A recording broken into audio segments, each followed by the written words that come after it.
Ce programme est financé par les amis et partenaires du ministère de Joyce Meyer.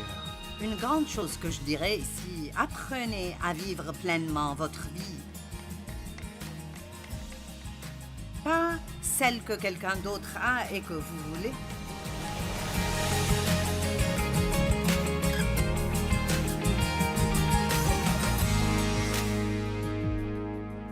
Vous savez, Salomon a écrit Ecclésiaste et...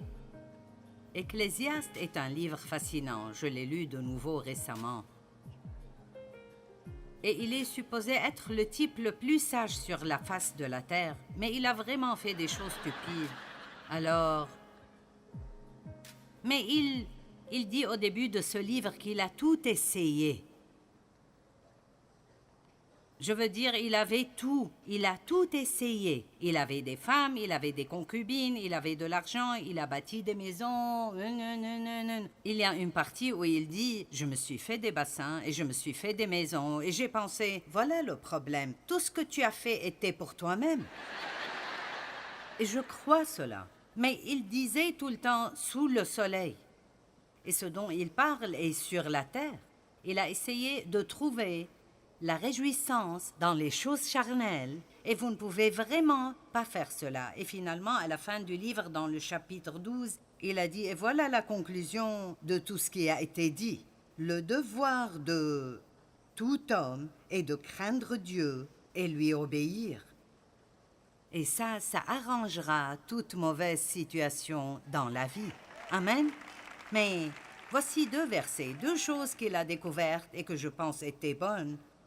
Dans Ecclésiaste 2, 24 et 25, il a dit « Il n'y a de bonheur pour l'homme qu'à manger et à boire, et de profiter des résultats de leur travail et leur labeur. Et cela aussi vient de la main de Dieu. » Je pense que c'est intéressant. Il a dit que nous devons découvrir comment profiter des résultats de notre travail. Vous voyez? En fait, j'aime vraiment ce que je fais. Je m'amuse bien ce soir. J'ai pris plaisir à me préparer. Et vous dites, oui, si j'avais ton travail, je l'aimerais aussi. Eh bien, non. Vous ne l'aimerez pas, parce que ce n'est pas votre appel. Dieu a donné quelque chose à faire à chacun. Et quoi que soit votre responsabilité, c'est ce que vous êtes supposé faire avec joie et c'est ce que vous êtes supposé aimer faire. Vous dites, c'est impossible pour moi d'aimer mon travail. Prenez patience ce soir. Je pense que vous allez changer d'attitude. Et sinon, j'ai encore 2 chances avec vous. Nous devons apprendre ça. Pensez juste à la différence que ça ferait dans votre vie si vous vous réjouissez de tout ce que vous faites. Pensez juste à cela. Je veux dire, tout. Pas besoin de détester faire la vaisselle et détester d'aller au supermarché, ou détester ceci et détester cela. Vous savez, l'aversion est un cousin proche de la peur. Je ne vais pas détester ceci, je vais trouver un moyen d'en profiter. Ecclésiaste chapitre 4, 7 et 8, et j'aime ceci. Il dit, « J'ai considéré une autre vanité sous le soleil. » Voilà un homme, cet homme dont nous allons parler avait 5 problèmes. Voilà un homme sans personne, c'était son premier problème. Les gens ne sont pas censés être seuls, nous sommes censés être en communion avec d'autres êtres humains. Donc, ne vous isolez pas et ne pensez pas que vous n'avez besoin de personne parce que nous avons tous besoin d'autres personnes. Amen. Il n'a ni fils ni frère. Et pourtant, son travail n'a point de fin. Et c'était son deuxième problème. Son travail ne finissait pas. Il ne savait pas comment prendre des vacances de 5 minutes. Et ses yeux ne sont, troisième problème, jamais rassasiés de richesse. Donc, il a travaillé tellement dur qu'il a fait beaucoup d'argent, mais il n'était pas satisfait avec l'argent qu'il avait gagné parce qu'il était avide. Donc, bien qu'il ait travaillé si dur, il ne pouvait pas profiter de la richesse qu'il avait. Son quatrième problème était « Pour qui donc est-ce que je travaille ?» Il ne savait même pas pourquoi il le faisait. Cet homme n'avait personne à qui tout léguer. Et dans une partie d'Ecclésiaste, il dit « Je laisserai tout cela à quelqu'un que je ne connais même pas. » Allez maintenant. Et écoutez ceci, et il se dit « Pour qui donc est-ce que je me prive de bonnes choses ?»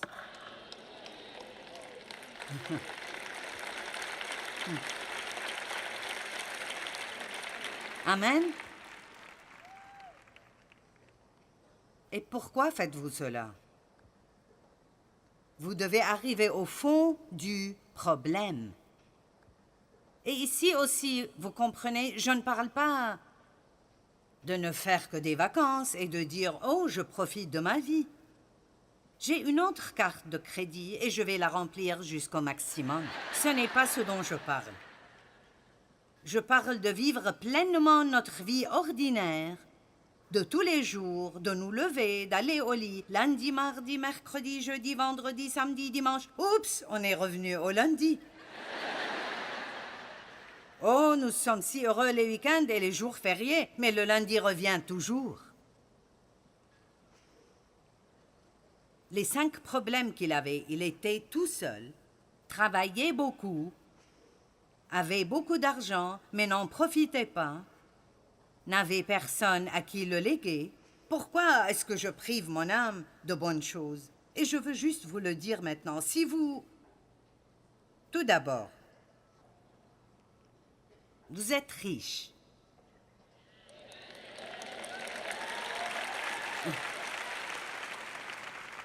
Il parle d'avoir des richesses. Et vous pensez peut-être, eh bien, si j'avais des richesses, je serais content. Pas nécessairement, parce que l'argent seul n'a pas le pouvoir de vous rendre heureux. Il ne l'a vraiment pas. Mais bonté divine, laissez-moi vous le dire. Tous ceux qui sont ici sont plus riches que les 2/3 du reste du monde. Donc, ne perdez pas votre temps à souhaiter avoir plus d'argent et la vie de quelqu'un d'autre. Ce que vous devez faire est de commencer à bien gérer ce que vous avez et de commencer à profiter pleinement de ce que vous avez.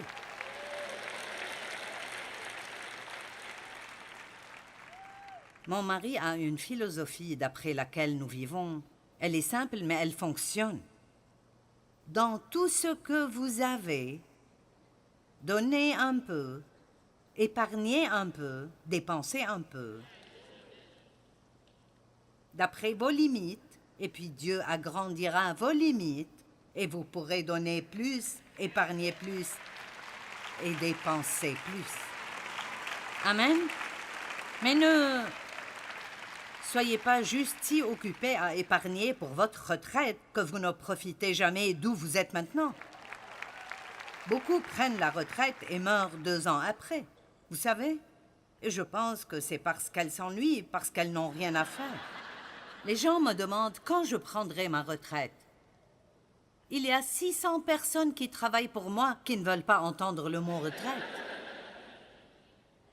Je ne compte pas prendre ma retraite. Vous dites...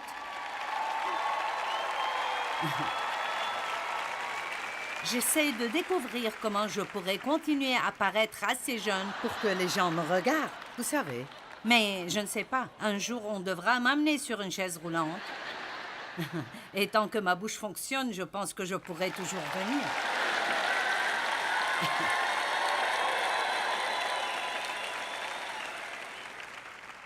Et je ne sais pas, vous savez, des circonstances arrivent. Et un jour, je ne pourrai peut-être plus faire tout ceci, mais je serai tout aussi importante alors que je le suis maintenant. Parce que votre valeur n'est pas liée à ce que vous faites, c'est qui vous êtes et à qui vous appartenez. Amen. Mais n'épargnez pas votre argent juste pour pouvoir un jour passer votre temps à ne rien faire.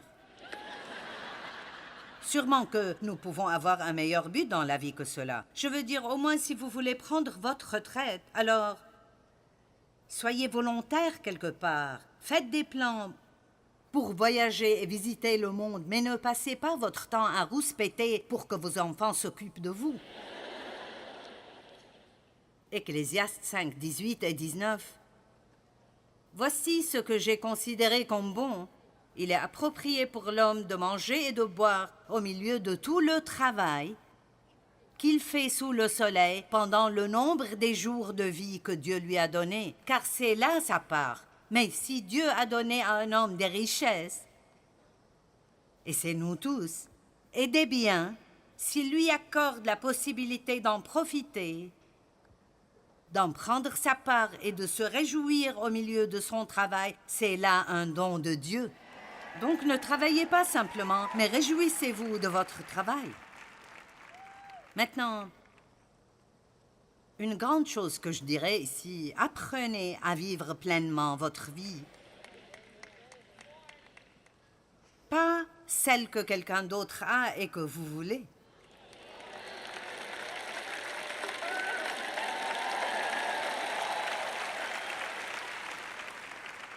Vous ne pouvez pas être jaloux et envieux et vivre pleinement votre vie. Mais je ne comprends pas. Non, non, non, non. Personne ne vous demande de comprendre. Dieu vous demande juste de prendre ce qu'il vous a donné, de fleurir là où Dieu vous a planté.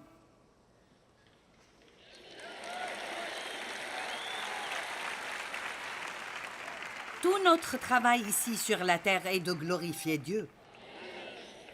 Ce n'est pas d'aller de l'avant et de devenir le président de la compagnie et être célèbre partout, et c'est juste de glorifier Dieu et de vous réjouir en Dieu. Ne servez pas juste Dieu, réjouissez-vous en Dieu. Réjouissez-vous d'être un enfant de Dieu. Profitez du petit coin de la vie qu'il vous a donné. Même si votre maison n'est pas aussi grande que celle de quelqu'un d'autre, ou vous ne pouvez pas acheter de vêtements aussi chers que ceux de quelqu'un d'autre, ou vous pesez 10 livres de plus que quelqu'un d'autre. Ce ne sont pas les choses auxquelles notre joie devrait être liée.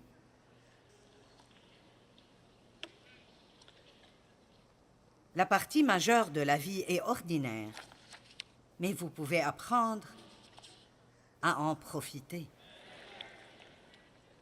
Marc 4, 26 et 27, Jésus dit encore, il en est du royaume de Dieu, comme quand un homme jette de la semence en terre, qu'il dorme ou qu'il veille, nuit et jour, la semence germe et croît sans qu'il sache comment. Les graines germent, Dieu travaille, mais en attendant, nous devons passer par beaucoup de vies ordinaires. Vous plantez vos graines de foi, vos graines financières dans le royaume de Dieu, et vous croyez que Dieu travaille, et alors que vous attendez, vous vivez pleinement la vie que vous avez. Cessons de penser « je profiterai de la vie quand, je serai heureux quand ». Pas quand, maintenant. Que tout le monde dise « maintenant » à voix haute. Très bien. Maintenant,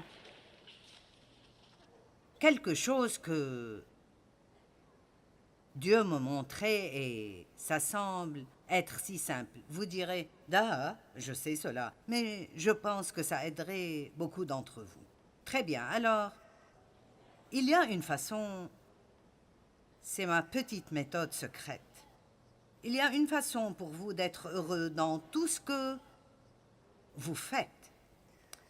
Vous vous réveillez le matin, vous pensez, je ne veux pas me lever. Je ne veux pas aller au travail. Je ne veux pas conduire dans l'embouteillage. Je ne veux pas entendre ces enfants. Je déteste cela, mais je dois aller le faire. D'accord. Quand je me réveille maintenant, et je suis étendue et je pense, je ne veux pas particulièrement me lever. Je pense, Dieu merci, j'ai des jambes. Je peux me lever et marcher jusqu'à la salle de bain et aller à la cuisine et me faire une tasse de café dans ma belle petite cafetière et m'asseoir dans mon siège à bascule et regarder par la fenêtre et boire mon café et parler à Jésus parce que je suis sauvée.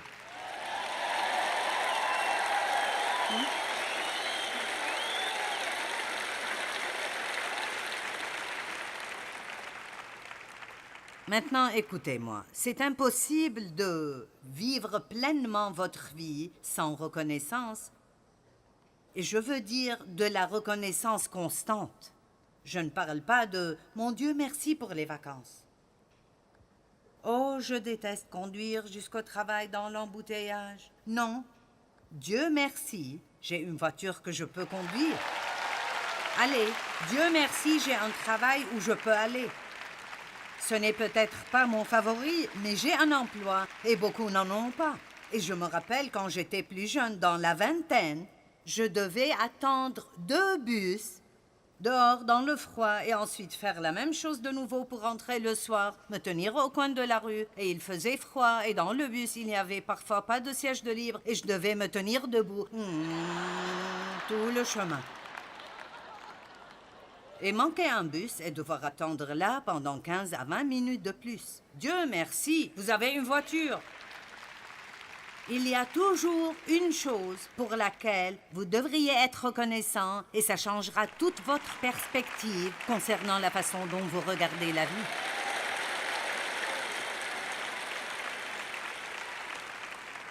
Mais ce n'est pas quelque chose qui va arriver automatiquement parce que vous m'entendez.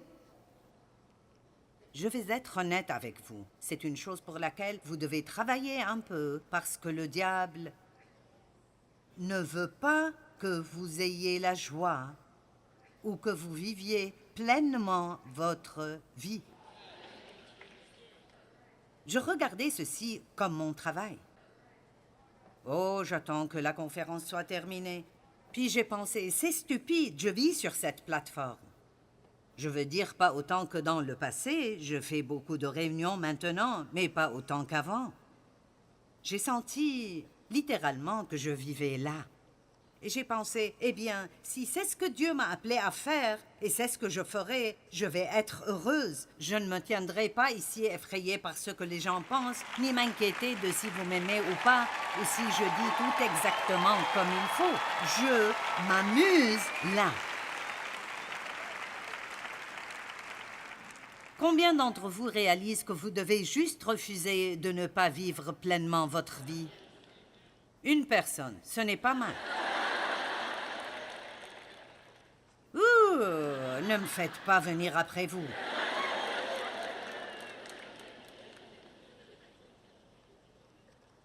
Oh, je déteste faire la vaisselle. Oh oui, ce sera vraiment difficile de les mettre dans le lave-vaisselle automatique. Et d'y mettre un peu de savon et de presser un bouton. Pauvre de vous. Oh mince, je déteste vider ce lave-vaisselle. Allez, ai-je raison? D'accord, venez avec moi en Inde une de ces fois. Tout d'abord, la plupart d'entre eux n'ont pas des ustensiles, ils mangent avec leurs doigts.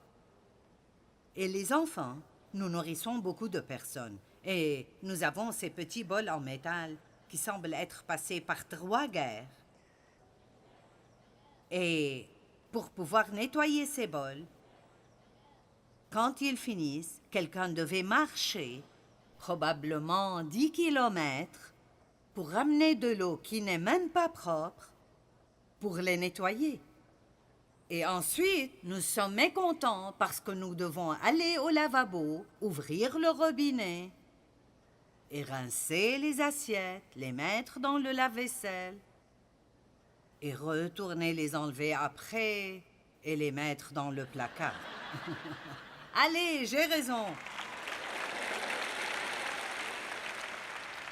Eh bien, parce que nous avons tellement d'abondance et parce que nous avons tellement de convenances, nous sommes vraiment gâtés. Amen. Donc nous perdons la capacité d'être reconnaissants. Et là, nous ne pouvons plus jouir de rien parce qu'une personne grincheuse ne peut pas profiter de la vie, quoi qu'elle fasse. Il y a toujours une chose pour laquelle vous pouvez être reconnaissant dans toute situation. Amen.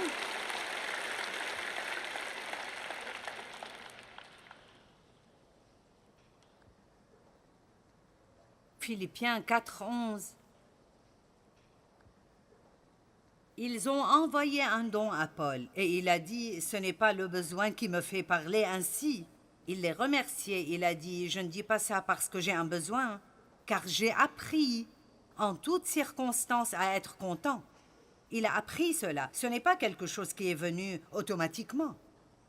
Je sais vivre dans le dénuement et dans l'abondance.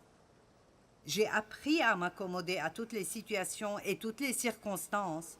Que je sois rassasié ou que j'ai faim, je peux tout faire grâce à celui qui me fortifie. Maintenant, nous prenons le verset 13 un peu hors contexte parfois et nous le faisons dire « Je peux faire tout ce que je voudrais faire.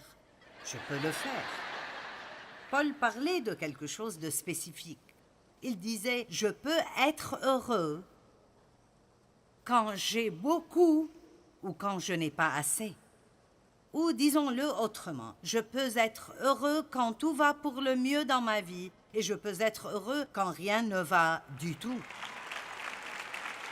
Maintenant, comment Paul pourrait-il faire cela? Je crois que oui, il y a des choses que nous devons apprendre pour pouvoir faire ces choses. Donc, la gratitude peut être une grande chose dans votre vie. Mais je crois que le secret que Paul a appris était que, quoi que soient les circonstances auxquelles il faisait face, toute chose concourt ultimement pour son bien. Allez, quoi que soient vos circonstances maintenant, pour ceux qui aiment Dieu et sont appelés selon son dessein, toutes choses concourront pour le bien de ceux qui l'aiment et veulent sa volonté dans leur vie. Je crois que même quand Paul était en prison, il a pu dire « Réjouissez-vous dans le Seigneur, oui, je le répète, soyez dans la joie. » Et j'ai visité la prison dans laquelle il était.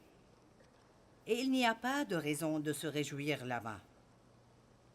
Ils disent que les égouts de la ville passaient par là. Maintenant, Dieu merci, ce n'est plus le cas, mais je veux dire, ce n'était pas plus grand que ça. Ce n'était pas assez grand pour qu'un homme se couche sans se recroqueviller. Et il a dit, réjouissez-vous dans le Seigneur. Savez-vous pourquoi? Tout d'abord, il trouvait toujours une raison d'être reconnaissant. Deuxièmement, il croyait que tout irait pour le mieux à la fin. Et troisièmement, il croyait que même s'il restait là, ça finirait par être pour la gloire de Dieu. D'une façon ou d'une autre, ça glorifierait Dieu. L'une des choses qu'il a dites est « Mon emprisonnement vous a encouragé à redoubler d'audace pour annoncer la parole de Dieu. » Quand il était en prison, les geôliers ont été sauvés.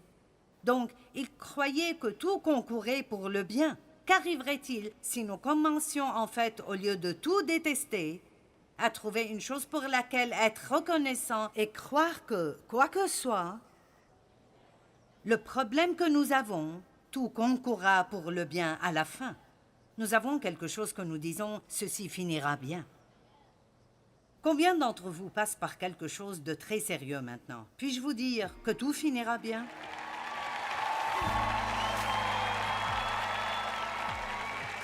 Tout finira bien. Et faites tout ce que vous pouvez faire pour continuer à vivre pleinement votre vie maintenant. Rappelez-vous, avec l'aide de Dieu, nous pouvons apprendre à vivre pleinement nos vies et cela inclut les tâches ordinaires auxquelles nous faisons face tous les jours. Quoi que soient les circonstances, donnez-vous la permission de vivre pleinement votre vie dès maintenant.